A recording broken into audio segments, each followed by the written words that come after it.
All right, on to our main story. And I guess reading the mainstream media, their main story too. The issue of the much discussed, and I would say therefore much necessary, Treaty Principles Bill, which has gone from a piece of legislation that was unnecessary, we didn't need to talk about it, to probably the most talked about piece of legislation, actually, since another David Seymour initiative, since the Euthanasia Bill. The Prime Minister got into it yesterday, and we've exposed this morning the so-called charitable trust, which seem to be promoting the letter from 400 to 500 church leaders, Christian leaders, saying the bill, which they haven't seen, must be voted down. Joining us now is the man, the leader of the ACT Party, and the man who says we do need to have this debate, David Seymour. David, lovely to have you with us. Welcome to the platform again. Oh, good morning, and I apologise, I've only just tuned in. What has the BSA done now? The BSA has just released a report in the last half hour. Look, it's absolutely remarkable. It says basically free speech is a little bit dodgy for certain groups, and talkback radio's evil and social media's evil, and really we need to have a talk about better balancing freedom to say stuff and the potential for upsetting people. I'll have a look at that. Yeah, I thought, I think you'll be, look, I read it, and honestly, David, I could not believe it. I also found it difficult to believe in a secular country that 500 Christian leaders operating under the umbrella of a charitable trust called Common Grace yesterday put out a blatant piece of political propagandizing or political activism. Let us first deal with the very big picture of the separation, and before we get into free speech, the separation of church and state and the charitable status of many organisations in this country, which I was under the impression, David, precluded them from engaging in political activity.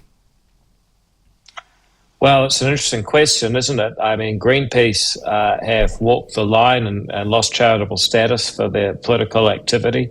Family First. The Taxpayers Union, I think they've lost their charitable status, or they never had it. I'm not sure about them, but I don't think you get a tax receipt from them.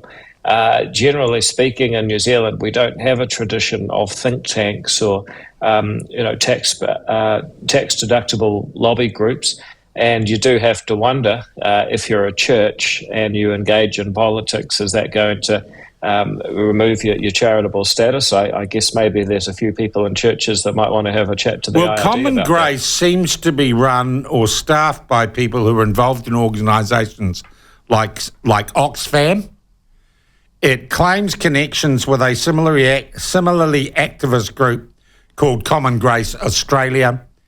And many of its trustees and staff appear to be very, very active in what's called the Bishops Community Development Trust, which is another tax-free organisation operating here in New Zealand. Let's put that kind of hypocrisy aside, or that question aside then, and move on to the substance of the open letter, which I can only presume was penned by a political activist rather than suddenly you had 500 church leaders in a room go, Bishop, Snodgrass has got this letter, let's all sign it. Do you think it is the church's business to get involved in politics? Well, it's never ended well in the past, but I just rather deal with the merits of the argument they're making rather than saying they don't have the right to make it. Let's just say that they got every right to make the argument if that's what they want to do as a church. Good on them, and then get stuck into the merits of the argument they're making. Yeah, but they're not making an argument. They are following the narrative that this is bad for Maori, it's racist, it's antediluvian. They're following the very narrative that, for example, mainstream media and your political opponents have been pushing so hard.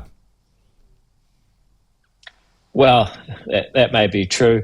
I just make the point that one of the best things about Christianity is that it very clearly says in the book of Genesis that each person was made in the image of God, and that simple idea that each human being has underlying dignity, that we all have equal dignity and equal rights, that has been the foundation for campaigns against slavery, for the civil rights movement in the US, for example, MLK Jr. chanting, "Let my people go," echoing Moses.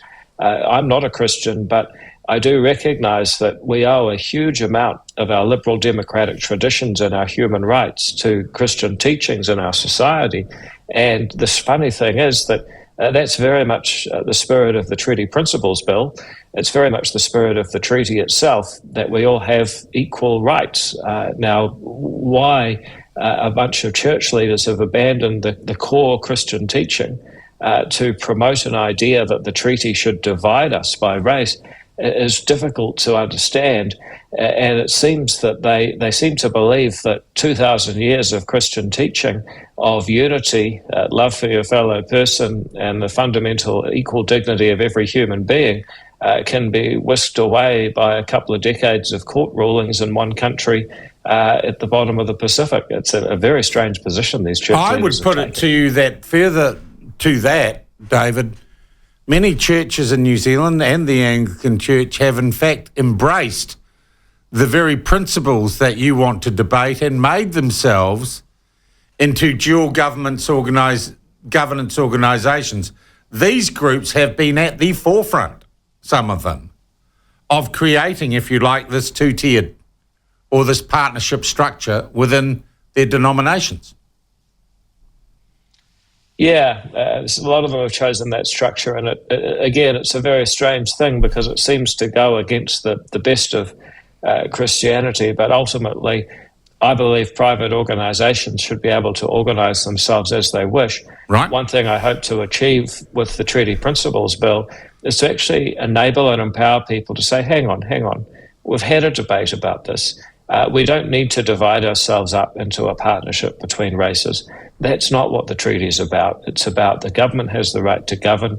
We all have the right to self-determine and live as we see fit, and that we all have equal rights and duties. That's what I want to get out of the Treaty Principles Bill, so that people in those organisations actually have a voice and can challenge the dogma that in order to respect the treaty and put right the wrongs of the past, we must divide ourselves by race.